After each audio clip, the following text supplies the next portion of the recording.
মুরাদনগরে ঘরে ঢুকে গলায় ছুরি ধরে একজন নারীকে ধর্ষণ, এই পাশবিক ঘটনায় আজ সারা দেশে চলছে তীব্র ক্ষোভ ও নিন্দার ঝড়। কিন্তু প্রশ্ন হচ্ছে, এই দায় কি শুধু ধর্ষকের, নাকি তার পেছনে থাকা রাজনৈতিক ছত্রছায়াও এই অপরাধের সমানভাবে দায়ী?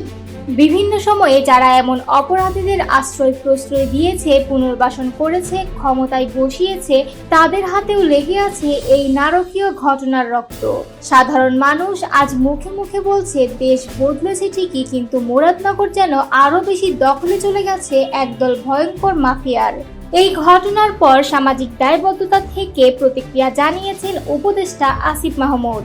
এক আবেগঘন ফেসবুক স্ট্যাটাসে তিনি লিখেছেন, মুরাদনগরে আওয়ামী সন্ত্রাসীদের যারা আশ্রয় বা প্রশ্রয় দিচ্ছেন তারা জানেন এই অপরাধীরা কাদের ছায়ায় সাহস পায়। তিনি আরও তুলে ধরেন অতীতের এক ঘটনা, যেখানে একজন চাঁদাবাজকে হাতে নাতে ধরার পর একটি প্রভাবশালী সন্ত্রাসী বাহিনী থানায় হামলা চালিয়ে তাকে ছিনিয়ে নিয়ে যায়। সেই ঘটনার কোনো বিচার হয়নি, ফলে আজকের এই ধর্ষণের পথ সুগম হয়েছে। আসিফ মাহমুদের কণ্ঠে ফুটে ওঠে অসহায় এক প্রতিরোধ। তিনি বলেন, আমি সত্যি লজ্জিত, আমার বলার ভাষা নেই। মুরাদনগরের সাধারণ মানুষ মুখোমুখি হয়ে বলছে তারা এখন আরো বেশি ভয় পায়, আরো বেশি পরাধীন। তিনি প্রশাসনের ভূমিকা নিয়েও প্রশ্ন তোলেন।